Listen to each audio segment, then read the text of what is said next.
The Shadow Man's backstory is finally revealed. Hey everyone, Ryan Reed here, and today we're talking about episode 3 of Are You Afraid of the Dark? Curse of the Shadows. Now, if you haven't watched episode 3 yet, definitely go check that out before coming back to this review, because I will be jumping into some spoilers here. Now, this episode is more of an exposition episode, so rather than dealing with the scares, it's more dealing with the story of what's happening. Basically here, our Midnight Society discover that Connor was trying to summon June Murphy, and there's a reason for that because she is somehow tied with the lighthouse. And they go to Sardo, they learn how to do a seance, they discover that June Murphy was the daughter of the lighthouse attendant, and she was trying to save the lighthouse.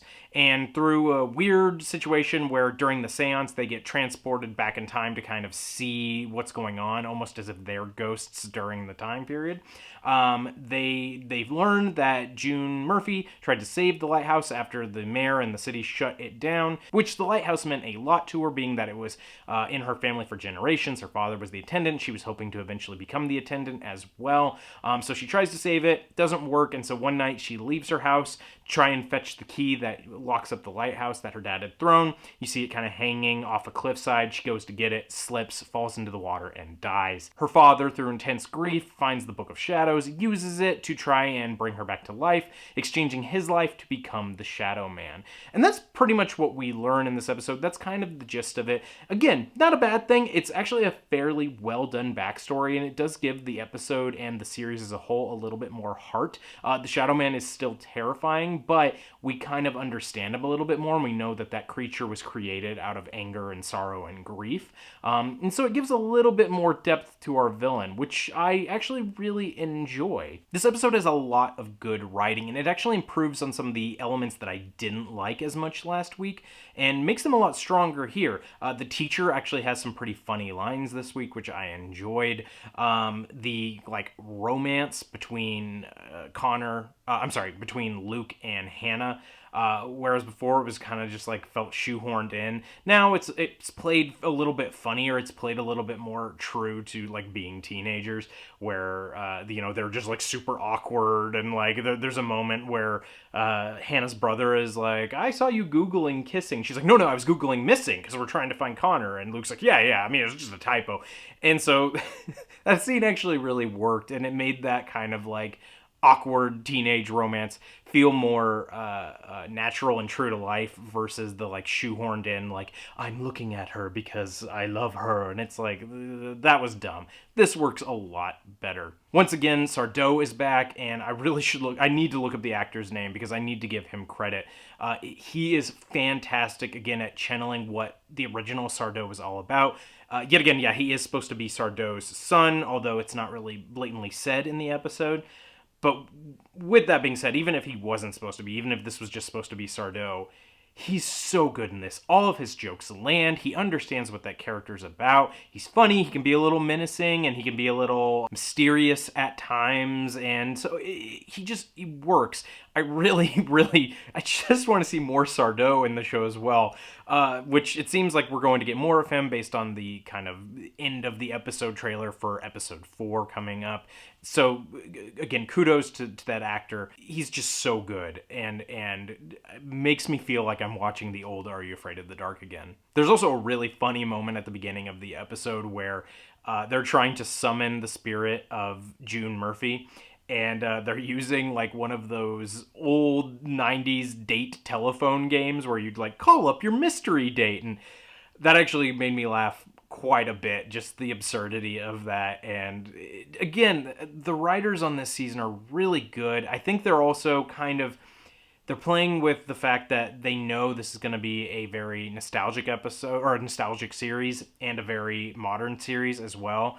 And so I don't even know if board games like that exist anymore, but for somebody who grew up in an era where they did, just really funny, really smart writing, and really well done. And because of that style of writing where they're dealing with modern but nostalgia, the episode jumps back to 1996 after the Midnight Society ends up kind of in their ghostly form during the seance, viewing what happened to June Murphy. And it was so weird seeing an episode of Are You Afraid of the Dark reference 1996 as if it was a long time ago, because to me it doesn't feel like it. To me, I was like, yeah, 96. It wasn't that long ago. And then you think about it, you're like, oh, it's 2021. That was quite a while ago. I mean, I'm used to watching, like, was it Locker 23? The Tale of Locker 23, I think is what it is. The Are You Afraid of the Dark episode where she goes back in time to, like, the 60s. And it's like, when I was growing up, it was like, yeah, 60s. It feels like a long time ago. But, like, you know, it was 30 years. And at this point, that's kind of what they're referencing. It was like 30 years almost, you know, roughly. And it's like, good Lord, that was bizarre, because I'm sure the kids watching this now, they're like, God, that seems like forever ago. I can only imagine what the 90s were like. To me, I was like, I know what the 90s were like. But so that was a little weird, but it works for the show. So I had to get a chuckle out of it. But I don't think it was intentionally funny. Maybe it was a little bit. I'm sure the writers knew what they were doing. But yeah, that was just kind of one of those humorous elements of like, God, a show that started in the 90s is now referencing the 90s as if the 90s were a long time ago.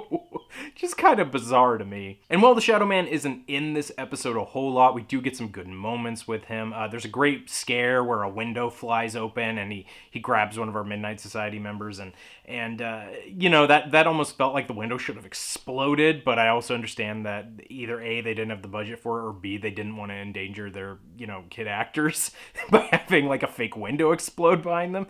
So they probably just flew the windows open a little bit, and it still works. It's still effective. We also learned that the Shadow Man pulls people into like a void of darkness. That's at least how Sardo describes it.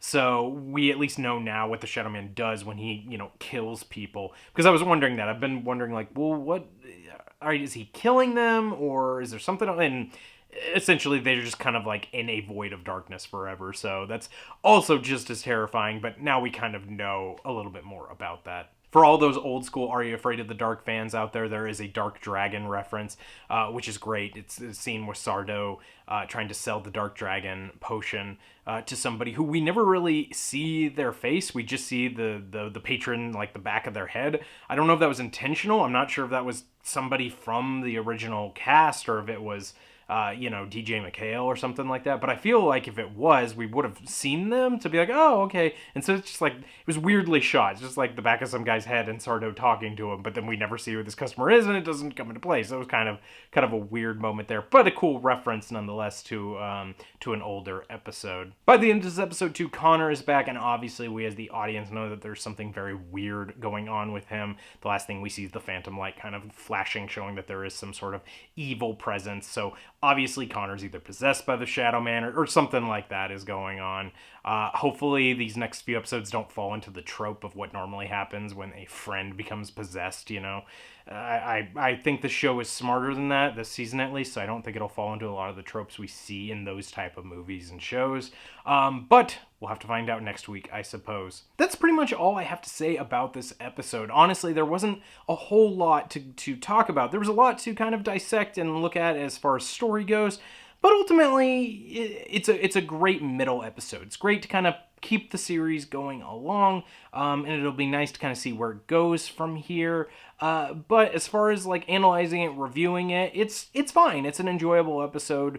It wouldn't be the, you know, of the three we've seen so far, it's probably the weakest, just because it does have to deal with so much plot, and I don't really envy the writers for having to deal with that, because it's a lot of exposition to get out in this episode. But I think they did a fairly nice job. I think the writing for the characters is really great in this episode. The scares when they're there are effective, and ultimately the backstory is very tragic and a lot deeper than I anticipated it to be.